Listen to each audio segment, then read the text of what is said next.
Sir, Erode கிழக்கு இடைத்தேர்தல். தாவேகா நிக்க போறாங்களா, நிக்கலையா அப்படிங்கிறதே தெர்ல. கீர்த்தி சுரேஷோட ஃபங்ஷன்ல கலந்து கொண்டிருக்கிறார் விஜய் அவர்கள். என்னைய பொறுத்த வரைக்கும் அவ்வளோ ஈஸியா சீமானுக்கு ஈரோடு கிழக்கு சரியா இருக்காது.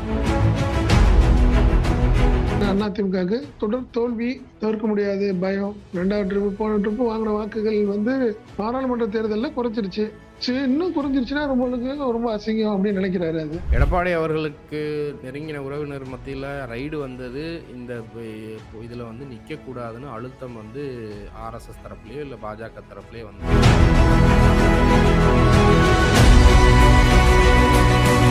அதாவது பெரியாருக்கு எதிரான சீமானுடைய நிலைப்பாடு பாஜக ஆர்எஸ்எஸ் அஜெண்டா தான். அதுல ஒன்றும் மாற்று கருத்து கிடையாது. எங்களை யார் ஆளணுங்கிறத நாங்க தான் முடிவு பண்ணணும்னு சொன்னவர் தான் சீமான். ஏன்னா கட்சி ஆரம்பிக்க போறாரு ரஜினி அப்படின்னு சொன்ன உடனே முதல் வார்த்தை அதான் சொன்னார். அவர் ஒரு சூப்பர் ஸ்டாரா இருக்கலாம், அப்படியே போயிடணும், அவ்வளவுதான். எடப்பாடியை பொறுத்த வரைக்கும் தெளிவா இருக்காரு. சட்டசபை தேர்தல்ல பிஜேபியோட சேர்ந்தா கடுமையான வாக்குகள் சரிவா இருக்கும், மைனாரிட்டி வாக்குகள் நம்மளுக்கு கிடைக்காதுங்கிறதுல தெளிவா இருக்கிறதுனாலதான் அவரு இன்ன வரைக்குமே அப்படியே சமாளிச்சுக்கிட்டு இருக்காரு. திமுக விடியா ஆட்சி, திராவிட மாடல் ஆட்சி பொய்யான ஆட்சி அப்படின்னு சொல்லி ஒரு கட்டமைக்க ட்ரை பண்றாங்க.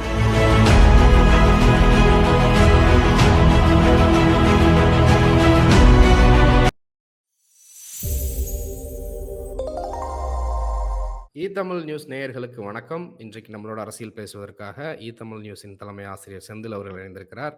சார் வணக்கம், பொங்கல் வாழ்த்துக்கள். வணக்கம் சந்திரே, பொங்கல் உங்களுக்கு நல்வாழ்த்துக்கள். நேயர்கள் அனைவருக்கும் இனிய பொங்கல் நல்வாழ்த்துக்கள். சார், ஈரோடு கிழக்கு இடைத்தேர்தல். அதிமுக, தேமுதிக, பாஜக வாபஸ் வாங்கிட்டாங்க. தாவேகா நிக்க போறாங்களா, நிக்கலையா அப்படிங்கிறதே தெரியல. கீர்த்தி சுரேஷோட ஃபங்க்ஷன்ல கலந்து கொண்டிருக்கிறார் விஜய் அவர்கள். கட்சியினுடைய பொதுச் செயலாளர் புசி ஆனந்தும் எந்த தகவலும் சொல்லலை. நிற்கிறோம் நிற்கல எதுவுமே சொல்லலை. ஆனால் இப்போ ஒரு சூழ்நிலையை எதிர்க்கட்சிகள்லாம் சேர்ந்து மறைமுகமாக உருவாக்கிட்டு இருக்கிறதாக சொல்கிறாங்க. எப்படின்னா, நாம் தமிழர் போட்டியிட போகுது, துப்பாக்கியா பெரியாரின் தடியா மோதி பார்த்துடலாம் அப்படின்னு சொல்றாங்க. இந்த பெரியாரை பத்தி பேசுனது இது எல்லாமே திட்டமிட்டு செஞ்சிருக்கிறாங்க அப்படின்னு சொல்லப்படுது. இதை எப்படி பாக்குறீங்க? இல்ல, எனக்கு என்னைய பொறுத்த வரைக்கும் அவ்வளவு ஈஸியா சீமானுக்கு ஈரோடு கிழக்கு சரியா இருக்காது அப்படின்னு என்னுடைய கணிப்பு சந்திரன். எப்படி நான் சொல்ல வர்றேன்னா, திமுக நிக்குது, அதுல ஒண்ணும் மாற்றம் கிடையாது. காங்கிரஸ்ல உள்ள சில குழப்பங்கள்னால அந்த தொகுதியை தான் கையில எடுத்து திமுக ஒர்க் பண்ணுது.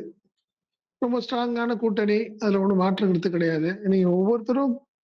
நீங்க பாய்காட் பண்ணதுக்கு ஒவ்வொருத்தருக்கும் ஒரு ஒரு காரணங்கள் இருக்கு, அப்படிதான் நம்ம சொல்லணும். பாத்தீங்கன்னா அதிமுகவுக்கு தொடர் தோல்வி தவிர்க்க முடியாது பயம். 2வது ட்ரிப்பு போன ட்ரிப்பு வாங்கின வாக்குகள் பாராளுமன்ற தேர்தலில் குறைச்சிருச்சு.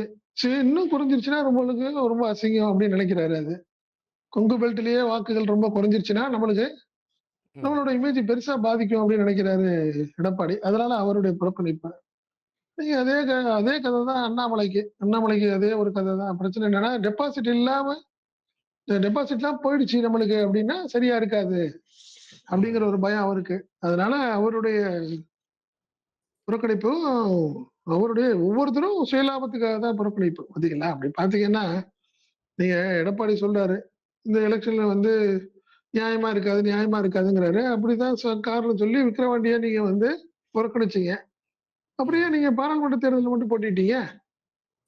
இன்னும் முதல்வர் போயிட்டாரா சிஎம்? இல்லையே. திமுக ஆட்சியில தானே அந்த தேர்தல் நடந்தது.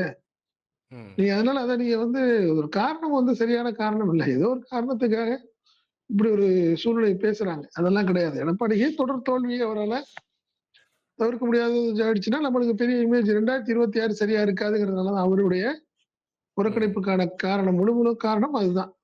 பட் சீமானை பொறுத்த வரைக்கும் ஏற்கனவே அவர் போட்டியிடுவேன் அப்படின்னு சொல்லிட்டாரு. பட் கடைசியில என்ன ஆயிடுச்சு, திமுக வர்சஸ் நாம் தமிழருங்கிற மாதிரி வருது. பட் அது ஒரு பெரிய பிளஸ் எல்லாம் இல்ல. ஏன் பிளஸ் இல்ல அப்படின்னு பாத்தீங்கன்னா, நீங்க முதல்ல ஏற்கனவே நடந்த அதாவது சட்டமன்ற தேர்தல் நடந்துச்சுல, பொது தேர்தல் நடந்துச்சுல, அப்ப வாங்கின வாக்குகளோட அடுத்த முறை நடந்த இடைத்தேர்தலில் சீமானுக்கு வாக்குகள் கம்மியா தான் இருக்கு. கிட்டத்தட்ட 11,600 வாக்குகள் வாங்கினவங்க இந்த அடுத்த முறை இடைத்தேர்தல், அதாவது ஈவிகேஸ் நின்னார்ல, அப்ப பாத்தீங்கன்னா 10,800 தான் வாங்கியிருக்காங்க அவங்க. ஒன்னும் பெருசா இல்ல. இப்ப இந்த முறை அதே வாக்குகள் வாங்க வேண்டிய கட்டாயத்துல இருக்காரு அவரு. யாரு? சீமான். அதாவது சரி. 10,800 வாக்குகளுக்கு கூட வாங்கணும் அவரு.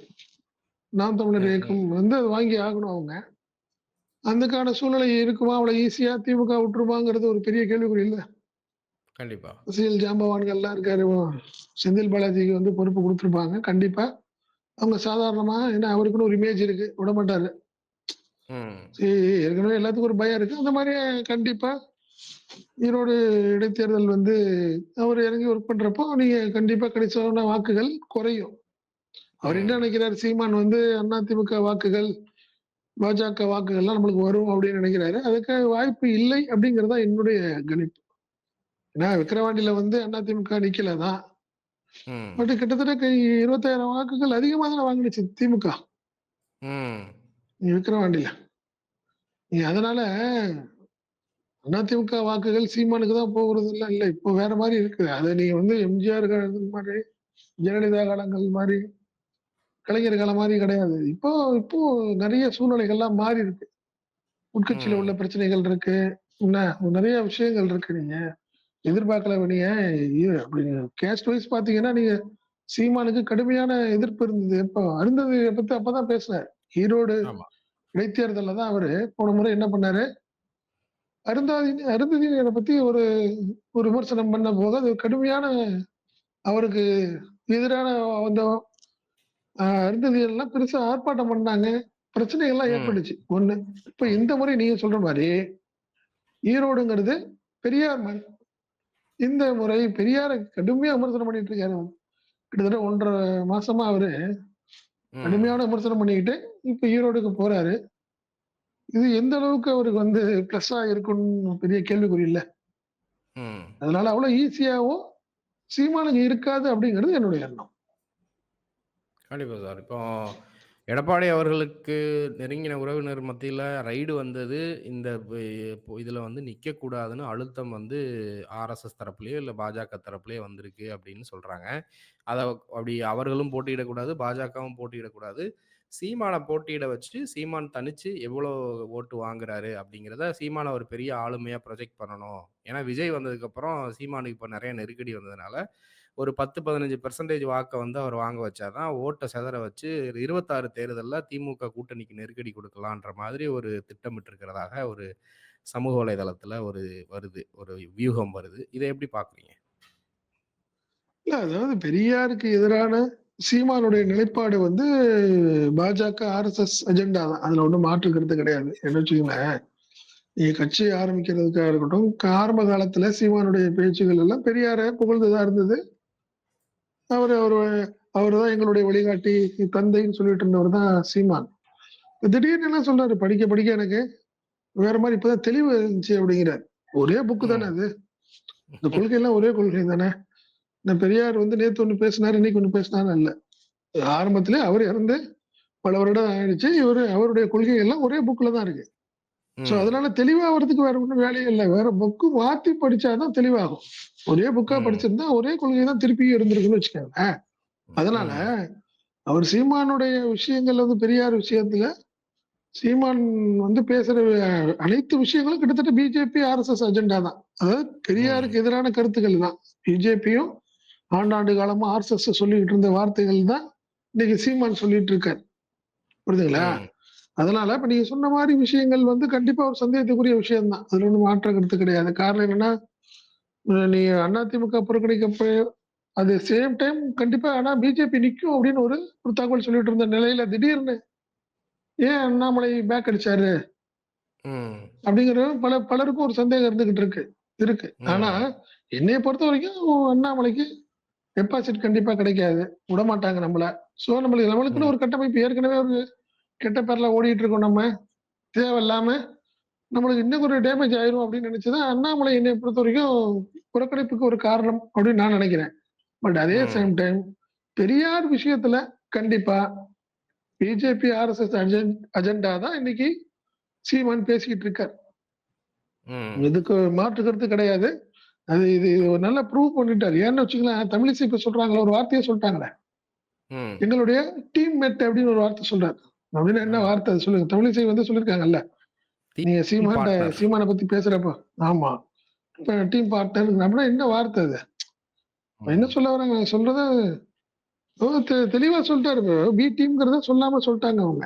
ஏன்னா, ம். நீங்க அவங்க ஒரு சாதாரண ஆள் கிடையாது அவங்க. அவங்க பெரிய ஆளு. அவங்க ம். ஒரு வார்த்தை சொல்றாங்கங்கிறப்போ, அது நம்ம கூட்டி கழிச்சு நம்ம பார்க்குறப்போ, கிட்டத்தட்ட பி டீமா தான் அவரு தன்னை உருவாக்கிக்கிட்டாரு அப்படிங்கிறத புலப்படுது. அதுல ஒண்ணும் மாற்று கருத்து ம். இல்ல. ஏன்னா ரஜினிகாந்த் அவர்கள சீமான், சீமானுடைய தம்பிகள், நிர்வாகிகள் விமர்சனம் பண்ணாத அநாகரீகத்தின் உச்சத்துக்கு போய்லாம் விமர்சனம் பண்ணியிருக்காங்க. ரஜினி குடும்பத்த, எல்லாரையுமே. அதே ரஜினிகாந்த ரவீந்திரன் துரைசாமி அவர்களோட போயி வீட்ல சந்திச்சு ஆசுவாசப்படுத்தியிருக்கிறாங்க. அரசியல் தான் பேசணும் அப்படின்னு வெளியில வந்து வேற சொன்னாரு. அந்த சந்திப்புக்கு பின்பு தான் சீமானுடைய நடவடிக்கைகள்ல பல மாற்றங்கள் நிகழ ஆரம்பிச்சிருக்கு. ஏன்னா, தொடர்ந்து சீமான் சம்மந்தப்பட்ட நிர்வாகிகள் வந்து பார்த்தீங்கன்னா, வார வாரம் 100 பேர், 200 பேர்ன்னு கட்சிய விட்டு விலகிக்கிட்டே இருக்காங்க. அதுக்கப்புறம் இவரு ரஜினிய சந்திக்கிறாரு. அதுக்கப்புறம் தான் இப்படி வருது. இப்ப ஃபுல் ஃபோர்ஸ்ல பிஜேபி தான் இருக்கு. இந்த இந்த இதனுடைய கன்டினியூவேஷன் வந்து 26ல வந்து ஒரு மெகா கூட்டணி வந்து அமையறதுக்கு கூட வாய்ப்பு இருக்குன்ற மாரி சொல்றாங்க. அத சாத்தியமா? அத எப்படி பார்க்குறீங்க? இல்ல உண்மைதான். ரஜினிய விமர்சனம் பண்ணாரு. அதாவது என்ன சொன்னாரு, நடிக்கலாம். எங்கள யார் ஆளணுங்கிறத நாங்க தான் முடிவு பண்ணணும்னு சொன்னவர் தான் சீமான். ஏன்னா கட்சி ஆரம்பிக்க போறாரு ரஜினி அப்படின்னு சொன்ன உடனே, முதல் வார்த்தை அதான் சொன்னாரு. அவரு ஒரு சூப்பர் ஸ்டாரா இருக்கலாம். அப்படியே போயிரணும் அவ்வளோதான். நீ ம். என்னைய ஆளணும்னு நீ ஆசைப்பட்டீன்னா, அது நாங்க விடமாட்டோங்கிற மாரி ஒரு வார்த்தை விமர்சனம் பண்ணாரு. ரஜினிய கடுமையான விமர்சனம் பண்ணியிருக்காரு. அதுலலாம் மாற்று கருத்து கிடையாது. பட் ம். அன்னைக்கு ரஜினிய போய் பார்க்க போறப்போ என்ன சொன்னாங்கன்னா, ஒரு ஒரு ஏற்கனவே விஜய் அப்படிங்கிற ஒரு ஒரு பெரிய கட்டமைப்புல அப்படியே ஓட்டிட்டு இருந்தாரு. தம்பி, ம். தம்பின்னு சொல்லிட்டு இருந்தவரு, திடீர்னு சீமான விஜய் விமர்சனம் பண்ண ஆரம்பிச்சாரு. சீமான. அந்த மாநாட்ல ஒரு வார்த்தை சொன்னார்ல, ம். ஏத்த இறக்கமா நீங்க பேசினீங்கன்னா போதுமா? எந்த ம். ஒரு விஷயத்திலயும் அப்படிங்கிற மாரி அவரு கிட்டத்தட்ட மறைமுகமா விஜய் சீமான விமர்சனம் பண்ண அத தொடர்ச்சியா போய் ரஜினிய போய் பார்த்தார். அவரு ம். அதுதான் அப்படிதான் நினைச்சேன் நான். பட் ஆனால், ம். நீங்க சொன்ன மாரி ரஜினிய பார்த்த பிறகு சீமானுடைய இந்த இந்த ஒரு சான்ஸ் அப்படிங்கிற மாரி தெரியுது பெரியார் விஷயம். ஸோ ம். என்ன நடந்துச்சு அப்படிங்கிறது யாருக்கும் தெரியாத ஒரு விஷயம். காரணம் என்ன பட் இவர் என்ன சொன்னாரு, ரவீந்திரன் துரைசாமி, நான் கிட்டத்தட்ட ஒரு 40 நிமிஷம் பேசிட்டு இருந்தாங்க. ஒரு 20 நிமிஷம் நான் இருந்தேன். அதுக்கப்புறம் 2 பேரும் தனியா பேசிட்டு இருந்தாங்கன்னு சொன்னாரு. ஒரு வார்த்தை சொல்லியிருந்தாரு. ம். ரவீந்திரன் துரைசாமி பேசுறப்போ ஒரு வார்த்தை சொன்னாரு. பட் ஆனா, என்னைய பொறுத்தவரைக்கும் தனிப்பட்ட விஷயத்துல நான் என்ன நினைக்கிறேன், ரஜினி அந்த அளவுக்கு இருப்பாரா அப்படிங்கிறது ஒரு பெரிய கேள்விக்குறி. ம். பிஜேபியினுடைய விஷயங்களுக்காக அவரு பண்ணுவாரா? சீமான் போய் பார்த்தவர்ட்ட சில விஷயங்கள் சொல்ல வேண்டிய அந்த அளவுக்கு இருக்குமான்னு தெரியல. ஆனா, ம். இன்னைக்கு ஏதோ ஒரு ஒரு டெல்லி அழுத்தம் தான் இன்னைக்கு சீமானுடைய பேச்சுகள். அதுல ஒண்ணும் மாற்று கருத்து கிடையாது. இதே சூழ்நிலை போனா, கண்டிப்பா பாஜக கூட்டணியில அப்படிதான் நம்ம சொல்லணும். ஏன்னா, அதிமுக இன்னும் பாஜக கூட்டணிய முழுமைப்படுத்தல, உறுதிப்படுத்தல. அதனால தான் இதோட ம். அடுத்தடுத்து தொடர்ந்து ரைடு நடந்துகிட்டு இருக்கு. எடப்பாடி தொடர்பான விஷயங்கள் நடந்துட்டு இருக்கு. ஒரு அழுத்தம் ஓடிட்டு இருக்கு. எடப்பாடிய ம். பொறுத்தவரைக்கும் தெளிவா இருக்காரு. சட்டசபை தேர்தல்ல பிஜேபியோட சேர்ந்தா, கடுமையான வாக்குகள் சரிவா இருக்கும். மைனாரிட்டி வாக்குகள் நம்மளுக்கு கிடைக்காதுங்கிறதுல தெளிவா இருக்கிறதுனால தான் அவரு இன்ன வரைக்குமே ம். அப்படியே சமாளிச்சுக்கிட்டு இருக்காரு. அதுதான் உண்மை. ஏன்னா அப்படிதான் நம்ம ஏற்கனவே சொன்னோம்ல. சுனில் மூலியமா ம். காங்கிரஸ ட்ரை பண்ணி பார்த்துட்டு இருக்காரு. இன்னும் இன்னும் இன்னும் சொல்ல போனா கிட்டத்தட்ட 40 சீட்டு நான் தரேன் அப்படின்னு சொல்றாரு அப்படிங்கிறாங்க. ஒரு தகவல் சொல்றாங்க. ம். சீமான் சுனில்ட்ட சொல்லி காங்கிரஸுக்கு ம். 40 சீட்டு தரேன் நானு. நீங்க பேசி முடிங்கங்கிற மாரி சொல்லியிருக்காருலாம் சொல்றாங்க. இது எந்த அளவுக்கு உண்மைன்னு தெரியல. அதனால பட் சீமான பொறுத்தவரைக்கும் 2026ல ம். பாஜக கூட்டணியில போட்டியிடுறதுக்கு வாய்ப்புகள் அதிகம். ஏன்னா, அவரு இந்த ம். கொள்கை ரீதியா பார்த்தா கிட்டத்தட்ட பிஜேபி அவரு ஒண்ணா தானே ஆயிட்டாரு. அந்த மாரி தான் தெரியுது. அதனால 2026ல பாஜக கூட்டணியில சீமான் இருக்க வாய்ப்பு இருக்கு. கண்டிப்பா சார். அப்படிதான் இப்போ நான் நினைக்கிறேன். திமுக, திமுக கூட்டணி கட்சிகள் எல்லாமே திமுக சந்திரகுமார் அவருக்கு வந்து முழு ஆதரவு குடுத்துட்டாங்க. இப்ப களம் வந்து இப்ப முழுக்க முழுக்க செந்தில் பாலாஜி அவர்கள், அப்புறம் முத்துச்சாமி, அமைச்சர் முத்துச்சாமி அவர்கள் தான் அதுல பொறுப்பாளர்களாக இருக்கிறாங்க. இப்ப அவர்களுடைய செயல்பாடுகள், இப்ப தேர்தல் களம் எப்படி இருக்கு? அதுல ஏதாவது மக்கள் மத்தியில ஏதாவது அதிருப்தி அந்த மாதிரி ஏதாவது இருக்கும் அப்படிங்கிற மாரி எதுவும் நினைக்கிறீங்களா? இந்த சமீபத்தின ஏன்னா எல்லாரும் சொல்றாங்க, திமுக விடியா ஆட்சி, திராவிட மாடல் ஆட்சி வந்து பொய்யான ஆட்சி அப்படின்னு சொல்லி ஒரு கட்டமைக்க ட்ரை பண்றாங்க. அந்த மாதிரியான இது மக்கள் மத்தியில ஏதாவது எதிரொலிக்குமா? அப்படிங்கிறத நீங்க என்ன பார்க்குறீங்க? இல்ல சந்திரன். அந்த மாரிக்கான ஒரு சூழ்நிலை இல்ல, வாய்ப்பில்ல. அப்படிதான் நான் நெனைக்கிறேன். எ 100% வந்து அதுக்கான வாய்ப்புகள் இல்ல. பெருசாலாம் ஒண்ணும் பெரிய மாற்றங்கள் இருக்கும் அப்படிங்கிற மாரி நான் நெனைக்கல. அதே மாரி எதிர்த்து நிக்கிறவங்களுக்கு கணிசமான வாக்குகள் கிடைத்து, திமுகவுக்கு ஒரு பெரிய அச்சுறுத்தலா இருக்கும். ஈரோடு கிழக்குன்னு அப்படின்னு நான் எதிர்பார்க்கல. ம். திமுக வந்து ஒரு ஃபர்ஸ்ட் டைம் கிட்டத்தட்ட பார்த்தீங்கன்னா 2 தேர்தலா காங்கிரஸ்ட்ட விட்டு குடுத்திருந்தது. எல்லாம் ரொம்ப உற்சாகமாவே தான் திமுக வந்து இப்போ அவங்க திமுக ஆட்கள் ரொம்ப உற்சாகமா தான் வேலை பார்க்க ஆரம்பிச்சுட்டாங்க. ம். விறுவிறுன்னு வேலை பார்க்க ஆரம்பிச்சுட்டாங்க. அதுல ஒண்ணும் மாற்று கருத்து கிடையாது. 2வது நீங்க சந்திரகுமாருக்கு குடுத்தது வந்து நீங்க ஜாதி ரீதியாவும் செங்குந்த முதலியார் சமூகத்தை சேர்ந்தவர் அவரு. அதனால ஒரு கணிசமான வாக்குகள். அவங்களுக்கு ஒரு வாய்ப்பு இது. என்னன்னு பார்த்தீங்கன்னா, இளங்கோவன் வந்து ஒரு நாயுடு சமூகத்தை சேர்ந்தவரு. ஒரு மைனாரிட்டி இந்த ம். மாரி இருந்தாங்க. ஸோ முதலியார் சமூகம் குடுத்தது வந்து அவங்களுக்கு இன்னும் ஒரு பெரிய பிளஸ்ஸா தான் நெனைக்கிறாங்க. அதனால நீங்க ஒரு அந்த ஈரோடு கிழக்குல வந்து முதலியார் வாக்குகள் ஒரு கணிசமா இருக்கு. ம். நீங்க கவுண்டரு அந்த மாரி இருக்கிறதுனால, நீங்க ஈஸியா வந்து எனக்கு என்னைய பொறுத்தவரைக்கும் நீங்க ரொம்ப நல்லா இருக்கும். திமுகவுக்கு ரொம்ப சாதகமா ரொம்ப ரொம்ப சாதகமா இருக்கும். பெரிய லெவல்ல எதிர்ப்போ, நீங்க சீமானுக்கு வந்து ஒரு அபரிமிதமான வாக்குகளோ வாய்ப்பு இல்ல அப்படிங்கிறது தான் இன்னைக்கு தற்போதைய கள நிலவரமா இருக்கு. ஒருவேளை ம். சீமான் வந்து என்னைய பொறுத்தவரைக்கும் சீமான் பிரச்சாரத்தின் போது மீண்டும் பெரியார பத்தி பேச, அங்க ம். அந்த பிரச்சாரத்துல ஏதாவது வன்முறை ஏற்படுறது கூட வாய்ப்புகள் அதிகம் அப்படின்னு தான் இப்ப வந்து இன்டெலிஜென்ஸ் வந்து பயப்படுறாங்க. காரணம் என்னன்னா, நீங்க இடைத்தேர்தல் சம்பந்தமா பேசி அரசியல் மட்டும் பேசிட்டு போயிருந்தா பரவால்ல. திருப்பி ம். போய் ஈரோட்ல உட்கார்ந்து பெரியார வந்து சீண்டி பார்க்கிறப்போ, அது தேவையில்லாத ஒரு இஷ்யூ ஆகும். ஏன்னா, இந்த கண்டிப்பா. பெரியாரிஸ்ட் எல்லாமே அதுல ஒரு வருத்தத்துல இருக்கிறாங்க. நீங்க அங்க போய் வெறும் பிரச்சாரமா பார்க்காம, நீங்க வேற மாரி திருப்பி பண்ணாருன்னா, அது நல்லாத ஒரு சூழ்நிலை இருக்காது. அதனால தான் இன்டெலிஜென்ஸ் வந்து சீமானுடைய பிரச்சாரங்கள் இந்த மாரி விஷயங்கள்ல நீங்க 2, 3 ஆபீசர்ஸ் கூப்பிட்டு பேசியிருக்காங்க. நீங்க தேவையில்லாம ஈரோடு கிழக்குல வந்து அரசியல் தொடர்பான விஷயங்கள் பேசுங்க. நீங்க பெரியார் அப்படின்னு போடுறீங்கன்னா, நீங்க நாளைக்கு ஃபியூச்சர்ல உங்க பிரச்சார கூட்டத்துக்கு தடைங்கிற மாரி ஆகுமா இல்லையா? கண்டிப்பா, அப்புறம் நாளைக்கு கண்டிப்பா. என்ன சொல்லுவாங்க? நீங்க பிரச்சாரம் எல்லா எங்கள பிரச்சாரம் கூட செய்ய விட மாட்டேங்கிறாங்கம்பாங்க. ம். இதெல்லாம் இது ஒரு எதிர்பார்த்துட்டே இருக்காரு சீமான். பட் சீமானுக்கு வேண்டிய அதிகாரிகள் அவர்ட்ட பேசியிருக்காங்க. நீங்க வேண்டாம். அந்த மாரி தேவையில்லாத ஒரு இஷ்யூஸ் பண்ணிக்க வேண்டாம் அப்படின்னு சொல்லியிருக்காங்க. பட் ம். சீமான் என்ன பண்ண போறாரு? ஏன்னா தோல்வியிலேருந்து வேற மாரி காட்டிக்கணும்ல. பிரச்சாரமே கண்டிப்பா. பண்ணாம நான் 10,000 ஓட்டு வாங்குனேன்னு சொல்லுவாரு அடுத்தது. ம். நீங்க அந்த மாரி தான் ம். வரும் இஷ்யூ வரும். பார்ப்போம். அடுத்தடுத்த விஷயங்கள் என்ன ஆக போகுதுன்னு தெரியல. பார்ப்போம். கண்டிப்பா சார். தொடர்ந்து பேசுவோம். தங்கள் கருத்துக்களுக்கு நன்றி. நன்றிங்க.